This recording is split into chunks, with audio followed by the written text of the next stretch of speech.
Eventually, I just don't want to read them right now. Well, I'd like you to do some reading I know. instead of this sometimes. Yeah. Enjoy the life and come see us and read with us. Yeah. Okay? Yeah. Hello everyone, I'm Inverse, and this is the very first build order breakdown. What we're going to be doing over the next few casts here is checking out the sniper build order. This first cast, I'm just going to be going over the build, just kind of its philosophy, what you want to be working on, what you want to be caring about while you're doing the build. And furthermore, I just want to emphasize that I do not claim to be the master of the sniper. I do not claim that what I'm telling you is the only way to play this strategy. However, I have had some moderate success. If any of you watch my stream, you do know that I do have some moderate success with this build, and I do it most of the time on most maps. So if nothing else, it will at least give you a different kind of outlook and a different perspective on the build itself. So without further ado, let's jump right into the build here. Of course, sniper, getting a sniper first, a sniper second, sniper third, and the sniper fourth. Now, the main problem people run into with this strategy is not being able to defend flanks. Flanks, very, very powerful against this strategy just because you will not have as many units, like actual fighting units on the field as your opponent in the early game.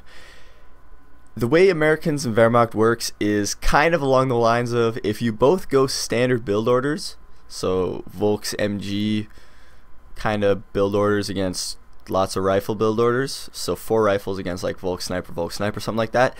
Each tier 1 unit will hit the field around the same time.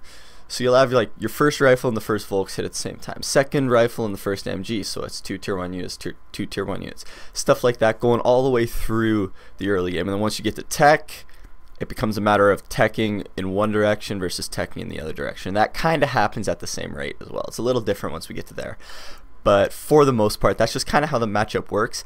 The sniper build kind of throws a wrench into that, and the reason for that is the sniper, not only are you waiting a lot longer to get the sniper, you're waiting for 340 manpower, which is far later than 250 and definitely far later than 280 for the Volks, and definitely far later than 250 for the MG. So it just kind of slows everything down, not to mention the fact that snipers actually take a while to build. Your opponent is going to have 3 rifles before you get that third sniper out. Something like that. It depends, of course, on how crisp you are and your opponent is, not floating manpower, all that kind of stuff. But that's just about, if both players doing everything ideal, it's about halfway done.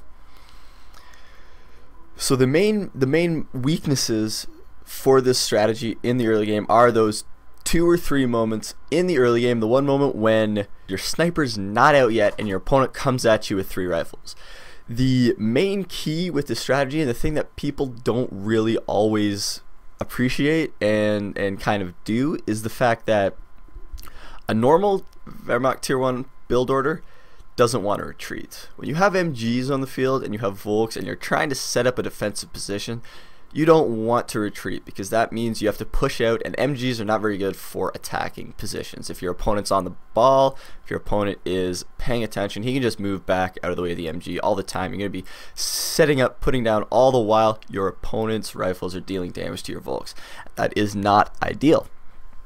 The beauty of the sniper is the fluidity of the strategy, the fact that you do not really need map control. Of course, you do need map control, but you do not need map control as heavily as you do in much of these other Wehrmacht strategies. And you can retreat far easier. You can retreat early game and be perfectly fine, because you have the sniper. Sniper's excellent for gaining back the map, especially early game, because you have very, very little worry about a counter sniper. You can keep your sniper uncloaked, micro him around as much as possible, keep him on a control group, keep him moving. We'll talk about all that stuff when we get into the actual games, of course, specifics of sniper micro. But it's far, far easier to regain map control for the Wehrmacht player when going this strategy. Far more fluid. As for the map control, you really want to be focusing on munitions early game. Reason for this is you need mines.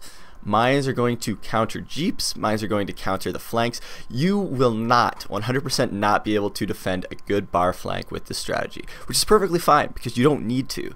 You can retreat, provided you retreat early enough, of course, and you can push out back on the field and just drain manpower, because as I've mentioned before, and I'm going to keep mentioning because it's a key point and it needs repeating, it's the fact that you do not need that much map control for this strategy. You are always going into this strategy planning on playing a tier 2 game. It's the most stable, the most standard way to play the game.